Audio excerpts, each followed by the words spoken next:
श्री कृष्ण गोविंद हरे मुरारी हे नाथ नारायण वासुदेव हे नाथ नारायण वासुदेव हे नाथ नारायण वासुदेव श्री कृष्ण गोविंद हरे मुरारी हे नाथ नारायण वासुदेवा श्री कृष्ण गोविंद हरे मुरारी हे नाथ नारायण वासुदेवा।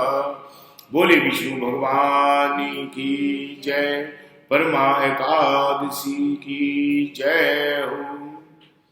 अधिक मास जिसे लोन का महीना भी कहते हैं, द्वितीय श्रावण कृष्ण पक्ष की एकादशी व्रत कथा।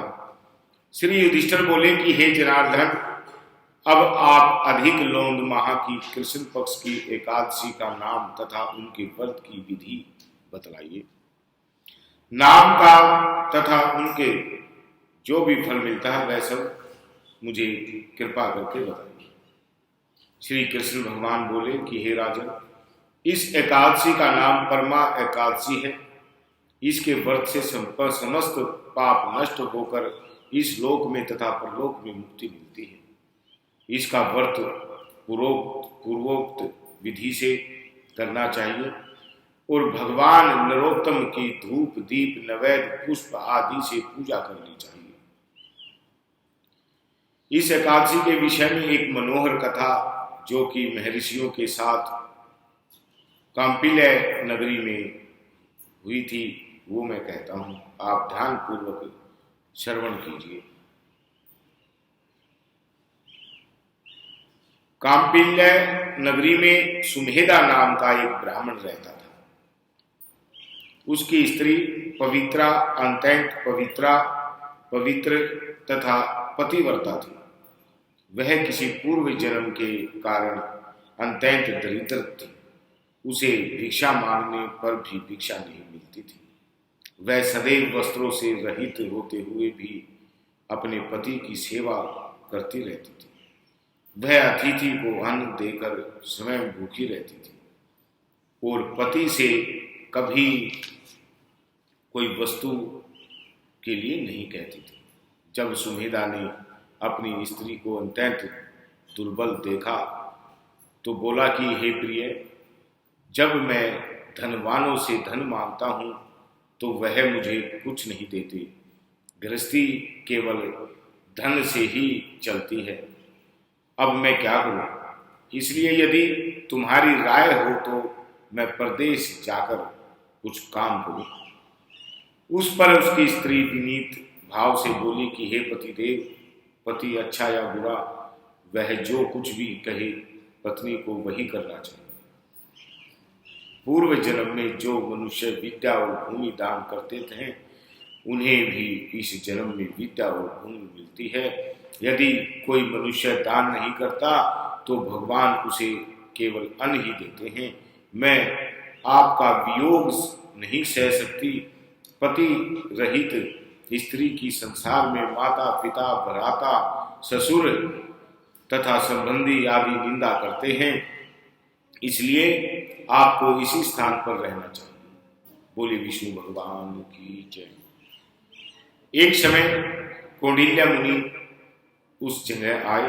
उनको आते देखकर सुमेधा और उसके पति ने उन्हें प्रणाम किया और बोले कि हम आज धन्य हैं। आज हमारा जीवन आपके दर्शन से सफल हुआ। उन्होंने उनको बैठने को आसन तथा भोजन दिया। भोजन देने के पश्चात पवित्रा बोली कि हे मुनि, आप मुझे दरिद्रता का नाश करने का कोई उपाय बताइए। मैंने अपने पति को परदेश में धन कमाने के लिए जाने से रोका है। मेरे भाग्य से आप आ गए हैं। मुझे पूर्ण निश्चय है कि आप मेरी दरिद्रता शीघ्र ही नष्ट हो जाएगी, अतः आप हमारी दरिद्रता नष्ट करने के लिए किसी व्रत को बतलाइए। इस पर कौंडिल्य मुनि बोले कि मल मास की कृष्ण पक्ष की परमा एकादशी के व्रत से मनुष्य के समस्त पाप, दुख और दरिद्रता आदि नष्ट हो जाते हैं। जो मनुष्य इसका व्रत करता है वह धनवान हो जाता है। इस व्रत में नाच गाना आदि सहित रात्रि जागरण करना चाहिए। कुबेर को महादेव जी ने इसी व्रत के करने से धनाधिपति बना दिया था। बोले विष्णु भगवान की जय। इसी व्रत के प्रभाव से सत्यवादी महाराज हरिश्चंद्र को पुत्र, स्त्री और राज्य प्राप्त हुआ था। उस मुनि ने उसको एकादशी के व्रत की समस्त विधि कह सुनाई। वह मुनि फिर बोले कि हे ब्राह्मण जी, पंचरात्रि व्रत इससे भी अधिक उत्तम व्रत है। परमा एकादशी के दिन प्रातःकाल नित्य कर्म से निवृत्त होकर विधि पूर्वक पंचरात्रि व्रत आरंभ करना चाहिए। जो मनुष्य 5 दिन तक निर्जल व्रत करते हैं वे अपने माता पिता और स्त्री सहित स्वर्गलोक को जाते हैं। जो 5 दिन तक संध्या को भोजन करते हैं वे स्वर्ग को जाते हैं। और जो मनुष्य स्नान करके 5 दिन तक ब्राह्मणों को भोजन कराते हैं उन्हें समस्त संसार के भोजन कराने का फल मिल जाता है। इस व्रत में जो घोड़े का दान करते हैं उन्हें तीनों लोकों में दान का फल मिलता है। और जो मनुष्य उत्तम ब्राह्मण को तिल सहित दान करते हैं वे तिल की संख्या के बराबर विष्णु लोक में रहते हैं। और जो 5 दिन तक ब्रह्मचार्य पूर्वक रहते हैं वे देवांगनाओं के साथ स्वर्ग में भोग भोगते हैं। हे पवित्रे, तुम अपने पति के साथ इसी व्रत को करो, इससे तुम्हें सिद्धि प्राप्त होगी और अंत में स्वर्ग को जाओगी। कौंडिल्य मुनि के कहे अनुसार उन्होंने परमा एकादशी का 5 दिन तक व्रत किया। व्रत समाप्त होने पर उसने देखा कि एक राजकुमार उसके सामने खड़ा है। राजकुमार ने उन्हें एक उत्तम घर जो कि सब वस्तुओं से सजा हुआ था रहने के लिए दिया। अब राजकुमार उसको वह ग्राम भी देकर अपने महल को चले गए। दोनों इस व्रत के प्रभाव से इस लोक में अनंत सुख भोग कर अंत में स्वर्ग लोक को चले गए। श्री कृष्ण बोले कि हे राजन, जो मनुष्य परमा एकादशी का व्रत करता है उसे समस्त तीर्थों, दानों आदि का फल मिल जाता है। जिस प्रकार संसार में 2 पैरों वालों में ब्राह्मण, 4 पैरों वालों में गाय और देवताओं में इंद्रराज श्रेष्ठ है, उसी प्रकार महीनों में अधिक लोंद का मास उत्तम है। इस महीने में पंचरात्रि अत्यंत पुण्य देने वाली है। इस महीने की पंचमी और परमा एकादशी भी श्रेष्ठ हैं। उनके व्रत से समस्त पाप क्षीण हो जाते हैं। दुर्बल मनुष्य को एक व्रत जरूर करना चाहिए। जो मनुष्य अधिक मास स्नान तथा एकादशी को व्रत नहीं करते हैं उन्हें आत्महत्या का पाप लगता है। यह मनुष्य योनि बड़े पुण्यों से प्राप्त होती है। इसलिए मनुष्य को एकादशी का व्रत अवश्य करना चाहिए। हे युधिष्ठिर, जो आपने मुझसे पूछा था सो मैंने आपको बता दिया है।